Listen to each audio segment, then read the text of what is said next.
Okay, नमस्कार दोस्तों, स्वागत है आपका। आज है 6 मार्च।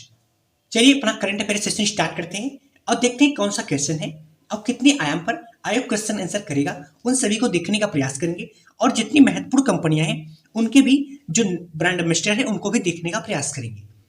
पहला क्वेश्चन ब्रांड एम्बेसडर से। हाल ही में बीपीसीएल ने अपना नया ब्रांड एम्बेसडर किसे बनाया? बीपीसीएल क्या होता है? Bharat petroleum corporation limited.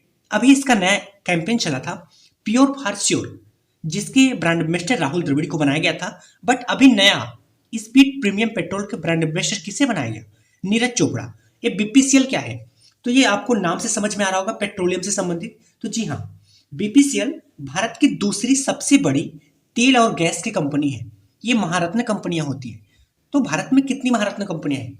Bharat में टोटल 13 महारत्न कंपनियां हैं। अभी नया 13वां महारत्न कंपनी कौन बना? वो है ऑयल इंडिया लिमिटेड। अगर बात करें कि बीपीसीएल के मुख्यालय की, तो बीपीसीएल के मुख्यालय मुंबई में है। और महत्वपूर्ण कंपनियों के ब्रांड एम्बेसडर देख लेते हैं। अभी हाल ही में एसबीआई के नए ब्रांड एम्बेसडर कौन बना? एमएस धोनी जी।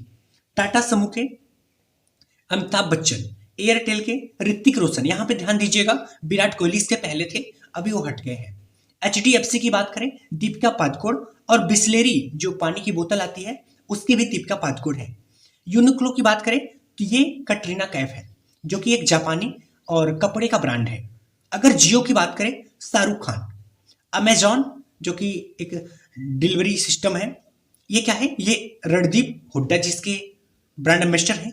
और फ्लिपकार्ट की बात करें तो आलिया भट्ट। ठीक है, चलते हैं नेक्स्ट टॉपिक पे।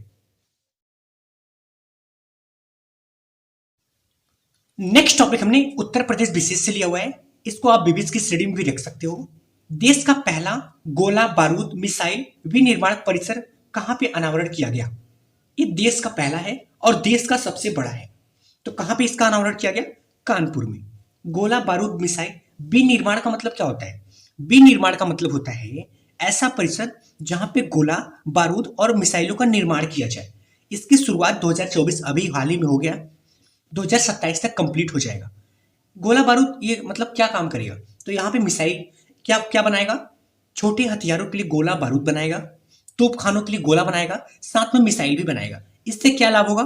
एक तो भारत आत्मनिर्भर के क्षेत्र में आगे बढ़ेगा, साथ में रोजगार की वृद्धि होगी और भारत की अर्थव्यवस्था भी आगे बढ़ेगी। और यह देश का सबसे बड़ा गोला बारूद मिसाइल होगा और देश का पहला भी होगा। ये जो इसका परिसर है, जो क्षेत्रफल है, कितने 500 एकड़ में है और टोटल जो लागत आ रही है 3000 करोड़ रुपए आ रहा है। चलते हैं नेक्स्ट टॉपिक पे।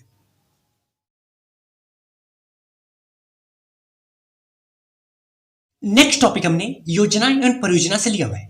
हाल ही में इंदिरम्मा आवास योजना प्रारंभ करने की घोषणा किसने किया? देखो, इंदिरा गांधी या राजीव गांधी, अगर इनके नाम से कभी योजना शुरुआत हो ना, तो जाहिर सी बात है जहां पे कांग्रेस सरकार होगा वहां पे शुरुआत किया गया। तो जी हाँ, इंदिरम्मा आवास योजना कहां पे शुरुआत किया गया? तेलंगाना राज्य के मुख्यमंत्री रेवंत रेड्डी के द्वारा। वहां पे कौन सी सरकार है? इंडियन नेशनल कांग्रेस, कांग्रेस की गवर्नमेंट है। तो ये नाम से समझ में आ रहा है कि आवास से संबंधित कोई योजना होगा। तो जी हाँ, कांग्रेस के द्वारा चुनाव से पहले 6 गारंटी दिया गया था, जिसमें से एक गारंटी ये भी थी कि गरीबों को आवास दिया जाएगा, जो कि इस योजना के तहत गरीबों को 5 लाख रुपए तक का आवास दिया जाएगा, जो कि 2 प्रकार का है। एक तो ये है कि जिसके पास प्लाट क्षेत्रफल है, जगह है, उनको केवल 5 लाख रुपए दे दिया जाएगा जिससे वो आवास बना सके। दूसरा, जिनके पास प्लाट नहीं है, क्षेत्रफल नहीं है, तो उनको पहले प्लाट मुहैया कराया जाएगा, उसके बाद 5 लाख रुपए दिया जाएगा जिससे कि घर बना सके, आवास बना सके। अगर तेलंगाना के परिप्रेक्ष्य में बात करें, तो तेलंगाना अभी हाल ही में नया राज्य बना था 2 जून 2014 को। ये भारत का नवीनतम राज्य है। वैसे जब ये बना था उस समय भारत में 29 राज्य थे, बट अभी जम्मू कश्मीर को हटा के 2 केंद्रशासित प्रदेश में डिवाइड कर दिया गया, तो टोटल 28 ही राज्य बचे हैं। तेलंगाना में की महत्वपूर्ण त्योहार की बात करें तो तेलंगाना में महत्वपूर्ण त्योहार बथुकम्मा, मेधराम यात्रा और बोनालू त्योहार महत्वपूर्ण है। चलते हैं नेक्स्ट टॉपिक पे। नेक्स्ट टॉपिक हमने पहल से लिया हुआ है। ये कार्यक्रम भी है, योजना परियोजना से भी आप इसको ले सकती हो। हाल ही में अदिति योजना किसने प्रारंभ किया और ये अदिति योजना जो है यह क्या है, इससे क्या लाभ होगा? तो अदिति योजना किसके द्वारा शुरुआत किया गया? रक्षा मंत्रालय के द्वारा, जिसके प्रमुख वर्तमान में राजनाथ सिंह जी हैं। कहां पे शुरुआत किया गया? तो अदिति कार्यक्रम, ये देखो, ये अभी शुरुआत किया गया डेफ कनेक्ट में। तो डेफ कनेक्ट क्या है? तो डेफ कनेक्ट या रक्षा मंत्रालय द्वारा आरुषि वार्षिक आयोजित होता है। ये रक्षा मंत्रालय के एक आयोजन है जो कि प्रत्येक वर्ष आयोजित होता है। क्या क्यों होता है? तो यहाँ जितने भी स्टार्टअप और एमएसएमई रक्षा क्षेत्र के जितने भी स्टार्टअप होते हैं उनका रक्षा अनुसंधान और विकास संगठन को एक जगह मिलता है, एक मंच प्रदान किया जाता है। तो जाहिर सी बात है जब स्टार्टअप और एमएसएमई का यहाँ पे आयोजन हो रहा है तो उन्हीं को विकास करने के लिए, उन्हीं को बढ़ावा देने के लिए इसको शुरुआत किया जाएगा। जी हाँ, स्टार्टअप और एमएसएमई को रक्षा प्रौद्योगिकी के विकास और उत्पादन के क्षेत्र में बढ़ावा दिया जा सके, जिससे उनको अनुदान के रूप में राशि दिया जाएगा। इसीलिए अदिति परियोजना की शुरुआत किया गया है। समझ में आया? जिससे कि रक्षा प्रौद्योगिकी में बढ़ावा दिया जा सके। तो इसके अनुदान क्या होता है? अनुदान का मतलब एक तरह से दान समझ लो, कि जिससे कि इनकी प्रौद्योगिकी बढ़ सके। तो इनको कितना अनुदान दिया जाएगा? 25 करोड़ तक मैक्सिमम अनुदान दिया जाएगा, जिसके लिए टोटल 750 करोड़ रुपए पारित किया गया। कितने समय के लिए, कितने वर्ष के लिए? 3 वर्ष के लिए। 2024 से शुरुआत हुआ है, 2026 तक चलेगा। इसका उद्देश्य क्या है? इसका उद्देश्य है रक्षा क्षेत्र में नवाचार एवं उद्यमिता को बढ़ावा देना, साथ में भारत को रक्षा क्षेत्र में आत्मनिर्भर बनाना इसका उद्देश्य है। चलते हैं नेक्स्ट टॉपिक। नेक्स्ट टॉपिक हमने बीबीसी से लिया हुआ है। ये क्वेश्चन हमारे लिए काफी इंपॉर्टेंट है और आप थोड़ा सा दिमाग लगाइएगा, आपको समझ में आ जाएगा, काफी आसान भी है। हाल ही में एफएमआर को निरस्त करने के खिलाफ, एफएमआर कोई निरस्त करना चाहता है, उसके खिलाफ किस राज्य द्वारा प्रस्ताव पारित किया गया? सबसे पहले समझते हैं कि एफएमआर क्या होता है। एफएमआर का फुल फॉर्म है फ्री मूवमेंट रिजिम। देखो बेसिक सा समझो, अपने अगर ईस्ट इंडिया की बात करें, भारत में जो उत्तरी पूर्वी क्षेत्र है जहां पे असम, अरुणाचल प्रदेश, नागालैंड, मणिपुर, मिजोरम, मेघालय, त्रिपुरा, ये सभी राज्य आते हैं। इसके जस्ट बगल आता है म्यांमार, उसके ऊपर चीन, यहाँ पे भूटान, यहाँ पे बांग्लादेश और इसके यहाँ पे बंगाल की खाड़ी है। अब देखो क्या हुआ, मतलब क्या हुआ, ये जो अरुणाचल प्रदेश, नागालैंड, मणिपुर और इसके जस्ट बगल म्यांमार है, तो इनके बीच का जो क्षेत्रफल है ना, यहाँ पे कोई अंतर्राष्ट्रीय बॉर्डर नहीं है। यहाँ पे 16 किलोमीटर तक का, 16 किलोमीटर क्षेत्रफल तक ये लोग यहाँ पे जा सकते हैं, ये लोग यहाँ पे आ सकते हैं, ये लोग यहाँ पे जा सकते हैं, ये लोग यहाँ पर आ सकते हैं। तो इसको बोला जाता है FMR, free movement regime. Free में आप यहाँ से यहाँ तक मूवमेंट कर सकते हो, जा सकते हो। ऐसा क्यों किया गया था? ऐसा इसलिए किया गया था क्योंकि जो नागालैंड के नागा समुदाय के लोग हैं वो यहाँ अपने इंडिया में भी है, म्यांमार में भी है। ऐसे मिजोरम की बात करें, जो मिजो समुदाय के लोग हैं वो इंडिया में भी है, मिजोरम में भी है। तो एक्चुअली में क्या हुआ, अभी केंद्र सरकार के द्वारा ये बोला गया कि जो एफएमआर है, जो फ्री मूवमेंट रिजिम है, इसको निरस्त करके यहाँ पे बाड़ लगाया जाएगा, जिससे कि अंतर्राष्ट्रीय बॉर्डर बनेगा और यहाँ के लोग यहाँ पे नहीं आ सकेंगे, यहाँ से यहाँ नहीं आ सकेंगे। ऐसा क्यों केंद्र सरकार ने किया? तो केंद्र सरकार ने बोला ऐसा सुरक्षा कारणों की वजह से, कि सुरक्षित हमारी सीमाएं हो जाए, और दूसरा घुसपैठ को रोकने के लिए, जो यहाँ से घुसपैठ करके यहाँ पे एंट्री करके इंडिया में आ जाते हैं। तो केंद्र सरकार ने यह फैसला किया कि एफएमआर को निरस्त किया जाए और इसको बाढ़, यहाँ पे बाढ़ लगाया जाए। लेकिन हुआ क्या, एफएमआर जो निरस्त करने का केंद्र सरकार के द्वारा आदेश था, उसके खिलाफ मिजोरम और नागालैंड के द्वारा, इसके खिलाफ नागालैंड और मिजोरम के द्वारा विधानसभा में एक प्रस्ताव पारित किया गया कि एफएमआर को निरस्त नहीं किया जाए। तो इनका क्या तर्क है, क्यों नहीं निरस्त किया जाए?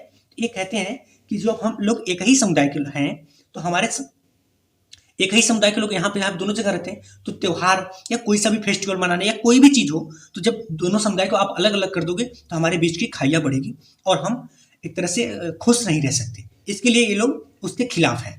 समझ में आया? चलते हैं नेक्स्ट टॉपिक पे।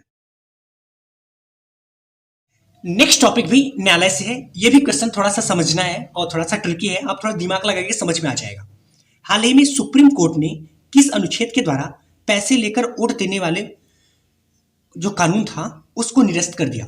देखो एक्चुअली में जो विधायक है और सांसद है, अभी बहुत ज्यादा आपने देखा होगा कि सपा के कोई विधायक बीजेपी में चले गए, बीजेपी कोई विधायक कांग्रेस में, कांग्रेस कोई इसमें, मतलब ऐसे क्या होता है कि ये लोग पैसे को लेकर दूसरे को वोट दे देते हैं या दूसरे के खिलाफ बयानबाजी कर देते हैं, स्पीच देते हैं। तो इसका पहले क्या कानून था? पहले इनको विशेष अधिकार था। पहले क्या था? सांसद और विधायक, सांसद आर्टिकल 105 के अनुसार, विधायक आर्टिकल 194 के अनुसार, ये लोग स्पीच देने के लिए और मत देने के लिए, मतलब वोट देने के लिए पैसे ले लेते थे। तो इनके ऊपर कोई केस नहीं चलता था, इनके ऊपर एक विशेष अधिकार था, मतलब आप पैसे लेकर वोट दे सकते हैं, पैसे लेके आप बोल सकते हैं। तो इसके खिलाफ सन 1998 में 1998 में पीवी नरसिम्हा राव मामला के अंतर्गत सुप्रीम कोर्ट ने फैसला सुनाया था कि इनको यह छूट है, ये स्पीच देने के लिए और मत देने के लिए पैसे ले सकते हैं। लेकिन अभी सुप्रीम कोर्ट ने अभी हाल ही में 2024 में इस जो फैसला था 1998 का, इसको पलटकर 7 न्यायाधीश की जो संवैधानिक पीठ यहाँ पे बैठी थी।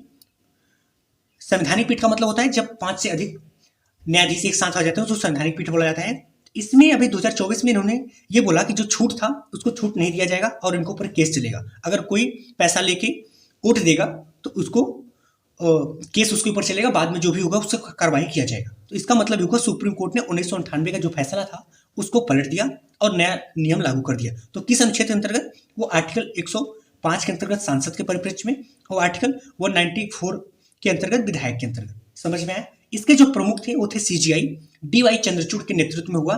इसमें 6 और न्यायाधीश भी थे और ये इन्होंने अपने ही फैसलों को पलट दिया। इसका मतलब जो 1998 का सुप्रीम कोर्ट का फैसला था उसी को उन्होंने पलट कर जवाब दे दिया। तो इसलिए भी ये इंपॉर्टेंट हो जाता है।